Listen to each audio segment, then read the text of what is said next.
Good afternoon, everybody. Good afternoon. How are we today? Great. Good.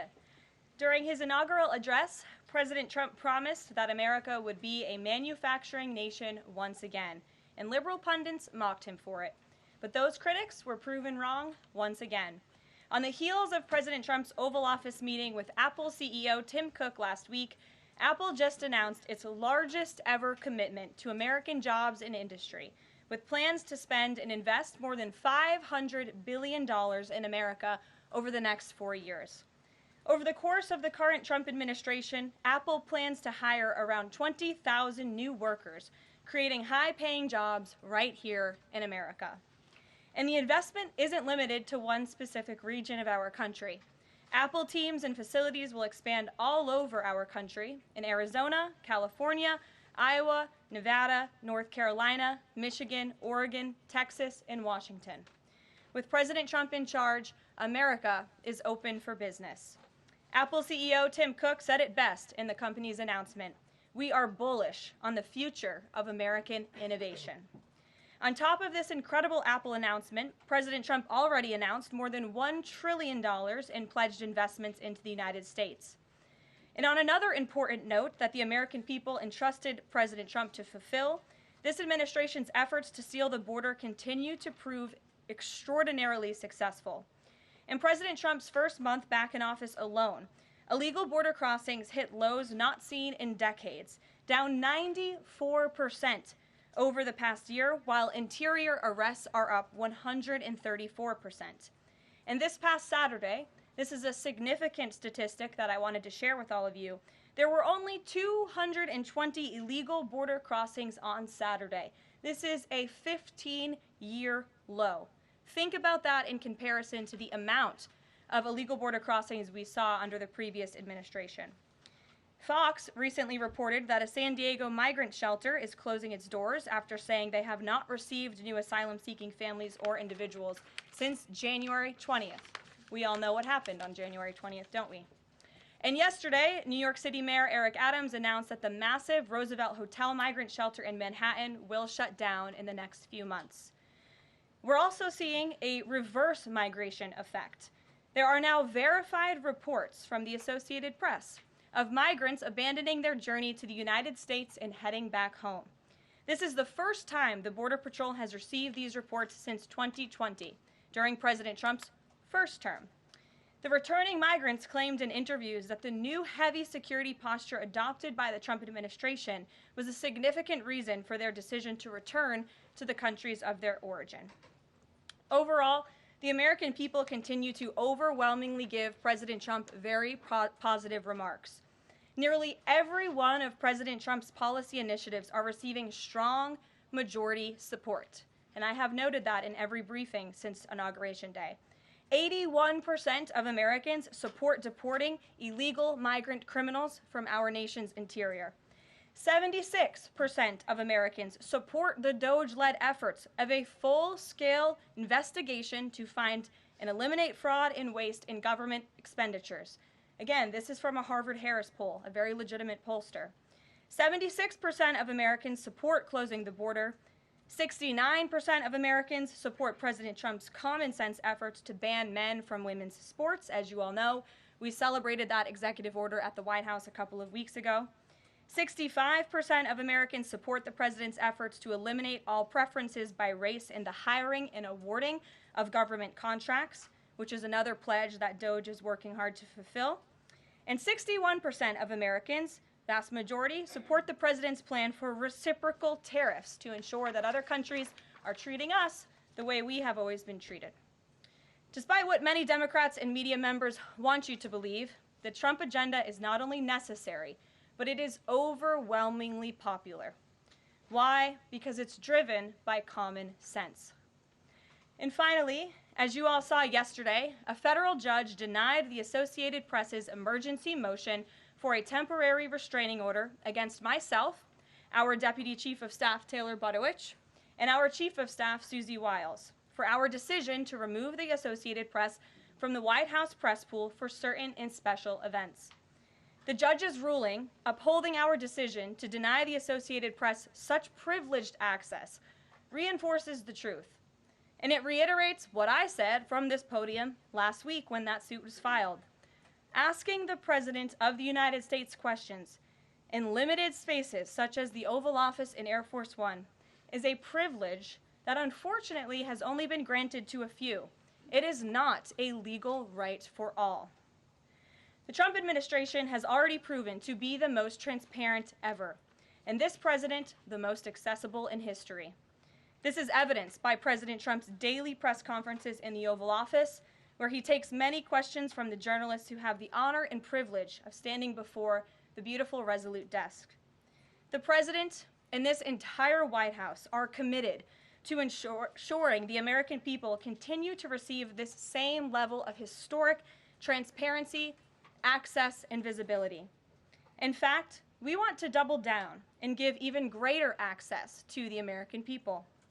We want more outlets and new outlets to have a chance to take part in the press pool, to cover this administration's unprecedented achievements up close, front and center. As you all know, for decades, a group of DC-based journalists, the White House Correspondents Association, has long dictated which journalists get to ask questions of the President of the United States in these most intimate spaces. Not anymore. I am proud to announce that we are going to give the power back to the people who read your papers, who watch your television shows, and who listen to your radio stations. Moving forward, the White House press pool will be determined by the White House press team. Legacy outlets who have participated in the press pool for decades will still be allowed to join, fear not, but we will also be offering the privilege to well-deserving outlets who have never been allowed to share in this awesome responsibility. Just like we added a new media seat in this briefing room, legacy media outlets who have been here for years will still participate in the pool, but new voices are going to be welcomed in as well. As part of these changes, we will continue the rotation amongst the 5 major television networks to ensure the President's remarks are heard far and wide around this world. We will add additional streaming services which reach different audiences than traditional cable and broadcast. This is the ever-changing landscape of the media in the United States today. We will continue to rotate a print pooler who has the great responsibility of quickly transcribing the President's remarks and disseminating them to the rest of the world. And we will add outlets to the print pool rotation who have long been denied the privilege to partake in this experience but are committed to covering this White House beat. We will continue to rotate a radio pooler and add other radio hosts who have been denied access, especially local radio hosts who serve as the heartbeat of our country. And we will add additional outlets and reporters who are well-suited to cover the news of the day and ask substantive questions of the President of the United States, depending on the news he is making on that given day. This administration is shaking up Washington in more ways than one. That's what we were elected to do. As I have said since the first day behind this podium, it's beyond time that the White House press operation reflects the media habits of the American people in 2025, not 1925. A select group of DC-based journalists should no longer have a monopoly over the privilege of press access at the White House. All journalists, outlets, and voices deserve a seat at this highly coveted table. So by deciding which outlets make up the limited press pool on a day-to-day basis, the White House will be restoring power back to the American people who President Trump was elected to serve. So in that note, in our new media seat today, we have Shelby Talcott, who is a White House reporter for Semaphore. In 2022, Semaphore launched as a global digital news platform with the aim of bringing meaningful innovations to the news industry. Today, they have nearly 1 million newsletter subscribers spanning 11 separate editions.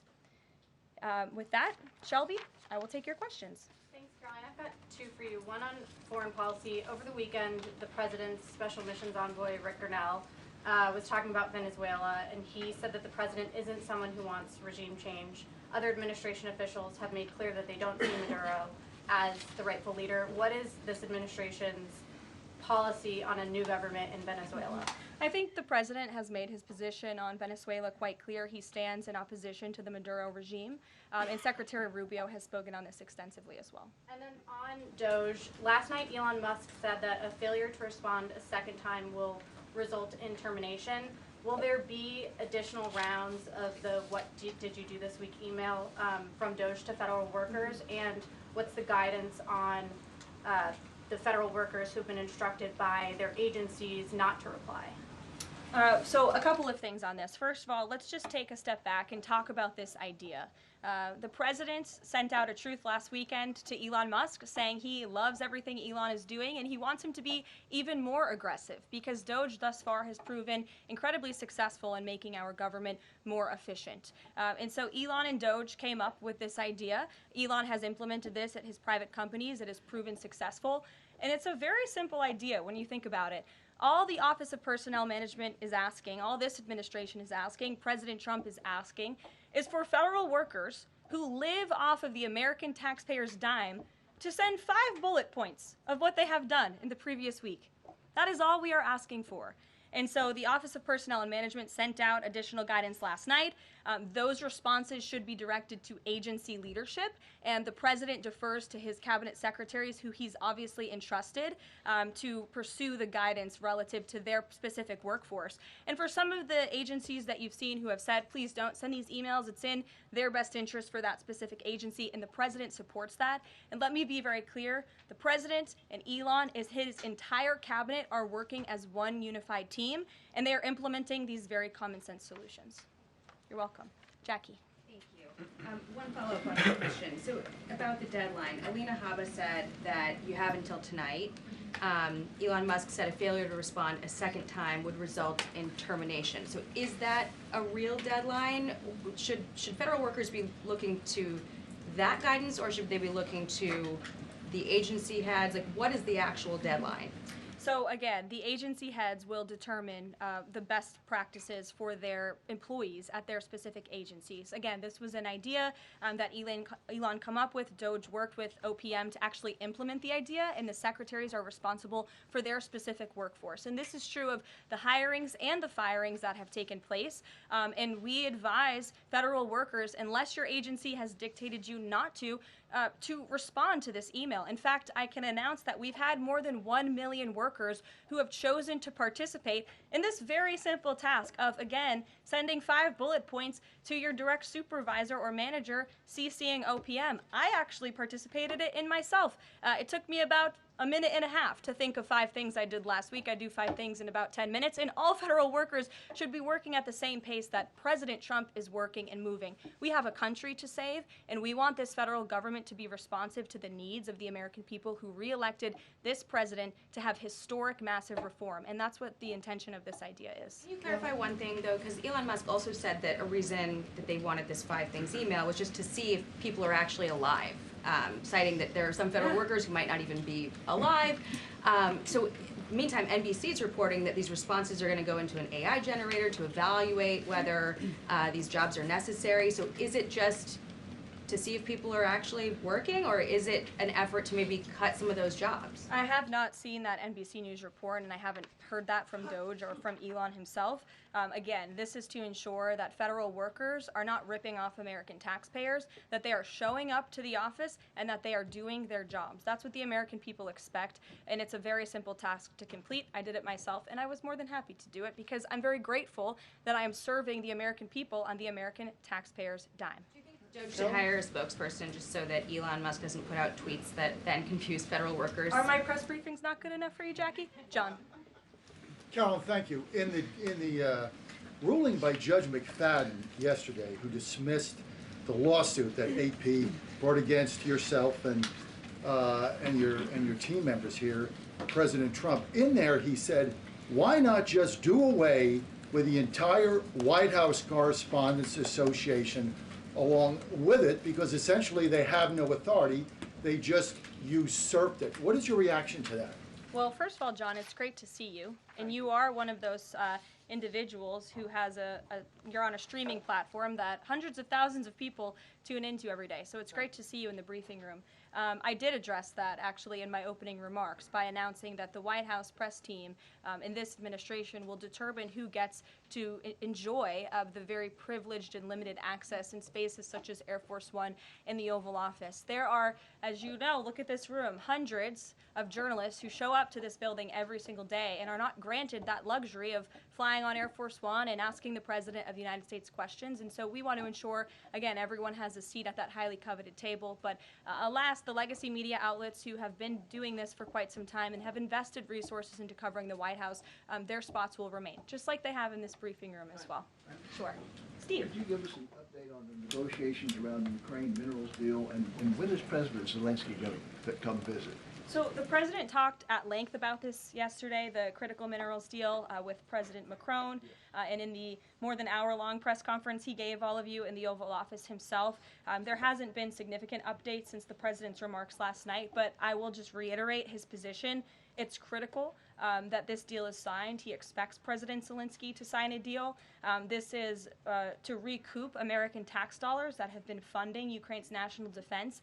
And it's also great for the Ukrainian people who have been put through hell because of this war. And it will create a lasting economic partnership as Ukraine will need to rebuild their country because of this brutal war. And just to follow, is Steve Witkoff delayed his trip to the Middle East so he can concentrate on this minerals deal? I don't want to comment on Mr. Witkoff's travel plans or read anything out just for obvious reasons, but he, remains very much working. That man is working around the clock to secure this deal with Russia and Ukraine alongside Secretary Rubio and Secretary Bessent, General Keith Kellogg.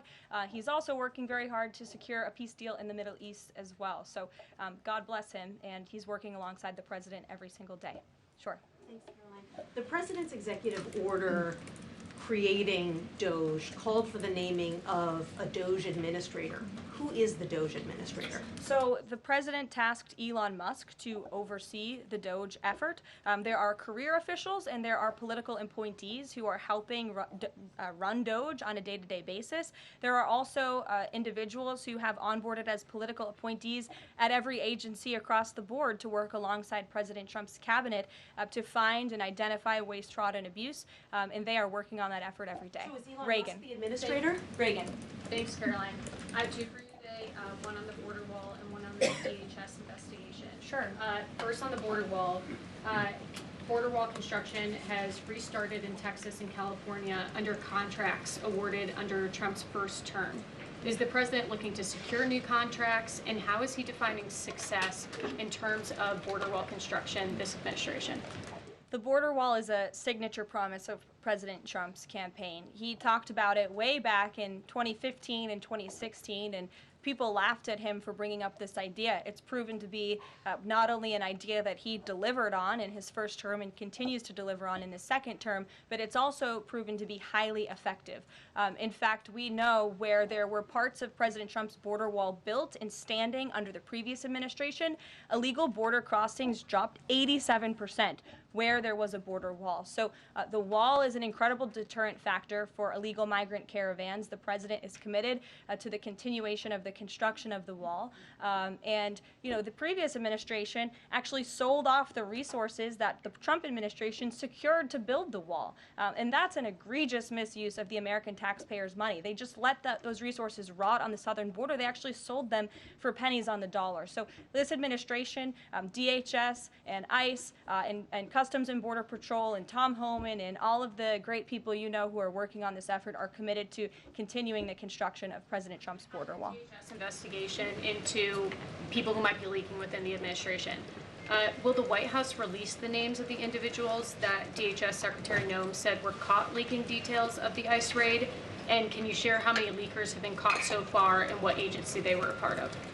I would defer you to DHS on the leakers that they have identified, but I know the president in this White House commend Secretary Noem for launching an internal investigation to identify those leakers because it's unacceptable for career bureaucrats who are standing in the way of the will of the American people and enacting President Trump's agenda. If they don't want to adhere to the will of the 77 million Americans who reelected President Trump, then they should go find another job. And if they continue to leak information, especially information that is critical to protecting Border Patrol agents and ICE agents who are out there doing jobs that not many people are willing to do, putting their lives on the line to protect our national security, then those individuals absolutely should be fired. And this administration is committed to finding them. Sure. Caroline, two questions for you. One related to Guantanamo Bay, the other to the White House Correspondents' Dinner. I wanted to get your response to some Washington Post reporting of the migrants who stayed over at Guantanamo Bay for the last 2 weeks. They told the Post they were rarely let outside. They were shackled and placed in what they described as cages and alleged that they were not treated as human beings. Does the White House have any response to those conditions? At Guantanamo Bay? It's a promise the president campaigned on, that if you invade our nation's borders, if you break our country's laws, and if then you further commit heinous, brutal crimes in the interior of our country, like raping and murdering innocent, law-abiding women and girls, and committing heinous acts of violence, then you are going to be deported from this country, and you may be held at Guantanamo Bay. These are criminals we are talking about. Don't forget that. Sure. So U.S. consumer confidence fell this month the most since August of 2021. What is your message for Americans who are concerned about the impact of things such as tariffs on prices? Yeah, sure. Well, thank you for that question. It's obviously an important one. The president campaigned on reigniting the Trump economy and fixing the mess that was created by the previous administration. We know they created an economic and an inflation nightmare for the American people, and I'm not going to stand up here and lie to you like my predecessor did about the state of our economy. We understand there are people that are hurting, and this administration is wholeheartedly committed to ensuring that those individuals see relief and price reductions and tax cuts and in less regulations that are burdensome on their household and their businesses. And the president and this entire administration are focused on that every day. I can go through the very long list of economic actions this president has taken. I know you work for Bloomberg, so I'm sure you're well aware of them, but I can assure the American people that the president is very much focused on bringing down the cost of living crisis in this country that was created by the previous administration. Just have a quick follow-up. Is the president planning on whipping any votes for support for the House budget vote? And if so, to whom is he making calls? I'm not aware of any calls that he has made. I did talk to the president about his position on this just before coming down here, and he said that he's made it very clear to the Hill what his priorities for a budget are. He's said it to the Speaker of the House. He said it to Leader Thune. The Senate and the House know what President Trump wants and know what the American people want. And so he expects Congress to get it done. He's looking at the proposal from the House. He will also be looking at the proposal that I believe the Senate is drafting up as well. Sure. Thank you, Caroline. I have two questions. Does the United States, I'm sorry,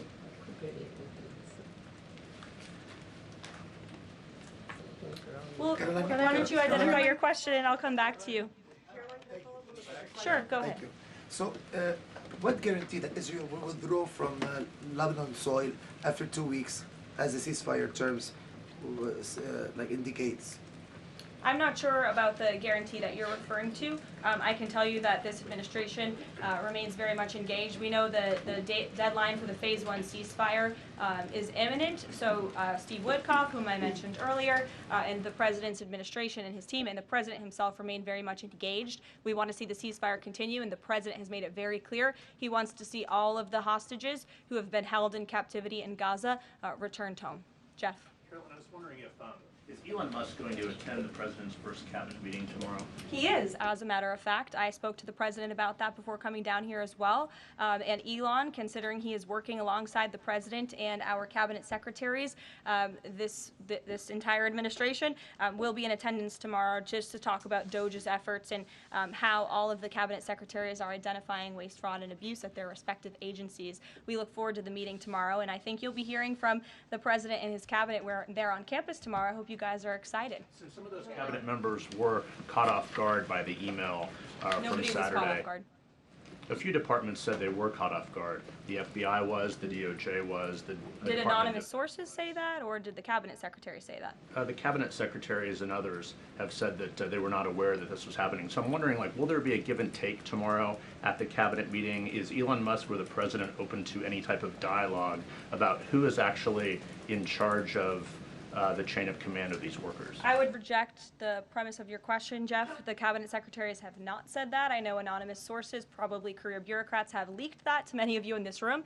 But as I said at the beginning of this press conference, everybody is working as one team, and the president respects the decisions of his cabinet secretaries to tell his staff, their staff, not to respond to that email because they did so out of interests of national security, and they don't want to obviously risk confidential information. It's pretty common sense. Dasha. Musk has obviously been doing a lot of work. He's been working every day, and a lot of the time weekends. He is designated as a special government employee, which means that he can only work 130 days per year. Is the White House expecting him to limit his work to 130 days, or are you going to work around those rules? Do you want to see him extend beyond the 130 So days? today is February 25th, so I think we've been here about 35 days roughly. So ask me in another 100 days. Daniel. Caroline, thank you. You opened up with a major announcement from Apple, $500 billion, 20,000 jobs, doubling its advanced manufacturing fund. Yeah. What does that signal that such a global brand would make what it called its largest ever spend commitment just a month into President Trump's second term? What does that signal about his economic vision for the country? President Trump is a deal maker, and he has restored confidence in business leaders around this entire world. Apple is one of the largest companies on the face of the planet. They employ hundreds of thousands of Americans, but the president wants to see more Americans employed, more investments here in the United States of America. And this is another fulfillment of the president's campaign promises. I recall President Trump at his rallies on the campaign telling the world that if and when I am elected, America is going to be back, and we want your investments to be driven onshore. We want you to hire American workers, and you will have the lowest regulatory burden, the lowest tax cuts, and the president has already proven he's committed to slashing regulation. He's counting on Congress to implement those tax cuts. And so people are encouraged by the president's, again, as Tim Cook called it, they're bullish about American innovation because of the leadership of this president. And it's a stark contrast to the leadership of the previous administration, Joe Biden, who I don't think spent any time trying to recruit any investments or jobs here at home. Mary. We're hearing from some Republicans who are voicing concerns about how these cuts are being carried out. Congressman McCormick, a Republican from Georgia, tells us he's worried it's too rapid for real people to adapt to. And he says he's concerned that it could come off as discompassionate, in his words, that it could risk undercutting the strong message that he feels you're trying to send about the need to cut government waste. Well, I think that that was one comment from one senator, and I think, as I cited in my opening remarks in the poll, the most important people are the American people, and 77% of Americans at home support a full investigation into the waste, fraud, and abuse that the federal government has been spending their tax dollars on. So that's the people the president cares about most, and that's why we're fulfilling this pledge. And again, it should come as no secret to anybody. The president campaigned on doing this. The president yesterday said if you don't respond to this email, you will be fired or semi-fired. What does he mean by that? Again, I've been asked to answer this question 3 times now. It is semi-fired. but it's in the memo. The president again has entrusted his cabinet secretaries to oversee their workforce. That's why he nominated them to be cabinet secretaries, and so federal workers can be directed to their agency leadership. Sure. Great, thanks, Caroline. I wanted to ask about a federal judge yesterday was saying that they didn't know who the DOGE administrator was and was asking the lawyer for the administration who it was, and the lawyer responded, I don't know the answer to that. Can you tell us who the administrator of DOGE is? Again, I've been asked and answered this question. Elon Musk is overseeing DOGE. No, Elon Musk is a special government employee, which I've also been asked and have answered that question as well. There are career officials at DOGE. There are political appointees at DOGE. I'm not going to reveal the name of that individual from this podium. I'm happy to follow up and provide that to you. But we've been incredibly transparent about the way that DOGE is working. John. The Republican budget. Thanks a lot, Caroline. Since your last briefing, there have been some personnel moves that have been announced by the president, and I wanted to ask you about them. One was the president replacing the chairman of the Joint Chiefs of Staff, General C.Q. Brown, Jr. What was the reason for the president naming a replacement for General Brown? And then I'll follow up with another personnel announcement that's been made over the last few days. He thinks he's doing a bad job. and it's time for a shakeup at the Pentagon. They failed 7 audits in a row. The trust in our United States military amongst the war fighters is low. The president is shaking up the Pentagon and the Department of Defense, of course, with Secretary Hegseth leading, and he has the right to do that. It's actually quite common from administration to administration to do such a thing. The president, when he swore him in as the Chief of Staff for the Air Force, called him a great man and a great gentleman. Does he distance himself from the remarks that he made back in August of 2020? I think replacing him speaks for itself. James. There's one other one, if I'm sorry, thank you. On the FBI, the president also announced a new deputy director of the FBI, Dan Bongino. From what has been reported, and maybe this is not accurate reporting, you can tell me, the FBI director, Kash Patel, informed Republican senators that it would be an individual named as the deputy who was a special agent currently at the FBI, and of course Mr. Bongino is not. What was the reason for naming Mr. Bongino to this position, and was Mr. Patel not correct in making that assurance to those senators? I'm not sure if anybody in this room has listened to Mr. Bongino when he talks about the past corruption at the FBI, when he talks about his experience serving for the United States Secret Service. This is a man who loves his country and who has honorably served our country in ways that many people have not. He understands the depth of the corruption at these institutions, which the American people re-elected President Trump to shake up. And I think it's quite despicable to see many networks in this room who have had chyrons on their television screens labeling Mr. Bongino as a far-right podcaster. He is not. He is a former law enforcement agent. He is a former Secret Service agent who put his life on the line to protect this country, and that is why the President of the United States has entrusted him for this important role. He's also an outsider to this Washington swamp, and we often see that when outsiders are appointed to such coveted positions, a lot of people in this city get very, very nervous, and they should be, because Dan Bongino and Kash Patel and Attorney General Bondi are focused on rooting out the corruption at these agencies and ending the weaponization of government once and for all. I'd like to end with something. As you all know, you know what, James? I'm feeling generous. Go ahead. I will take it. Thank you, Caroline. Sure. I wanted to ask Don't make about, me regret this. I wanted to ask about the Macron visit and the Russia-Ukraine talks in general. Sure. It's pretty clear to my eye that President Macron was performing a kind of delicate dance, lavishing praise on the president while seeking in his own remarks to try to bind President Trump to positions and even specific language that the president has not committed to heretofore. One of the most bracing comments from President Macron was when he said that the deal that President Trump is negotiating with the Russians must not be, quote, a surrender for Ukraine. All of the public points that we have heard from President Trump, from Secretary Hegseth, and from other administration officials talking about these negotiations have averred to, quite openly, to concessions from the Ukrainians that will have to be made. The minerals deal, the abandonment of their NATO ambitions, and other elements. So far, we have not heard any administration official suggest a single concession that the Russians should be prepared to make. And so I wonder if you could assure us, at a minimum, that this negotiation process will not be as one-sided as the Europeans seem to think it is, that in fact, President Putin will also be made to engage in some concessions to reach this deal. Well, I think the president knows how to make a deal better than anyone who has ever assumed the office of the American presidency. And in order to make a deal, you have to bring both sides to the table. And typically, when you make a good deal, both sides leave that table a little bit unhappy. I'm not going to outline the concessions that the president and his team are engaged in discussing. These are obviously ongoing negotiations, and it would be unwise of me to impede them from this podium. But the president has made significant improvements in ending this conflict. He is committed to seeing an end to the war. He wants to see the bloodshed and the killing stopped. He wants to stop seeing young men being killed and slaughtered. This has been going on for far too long. The president inherited this mess because of the incompetence of the previous administration, and he's committed to fixing it. And he's made, some of those concessions clear, but I'm not going to get ahead of him on additional ones. But he is wholeheartedly committed to striking a peace deal in Russia and Ukraine, also in the Middle East. Thank you very much, guys. Good to see you. We'll see you later. Thank you.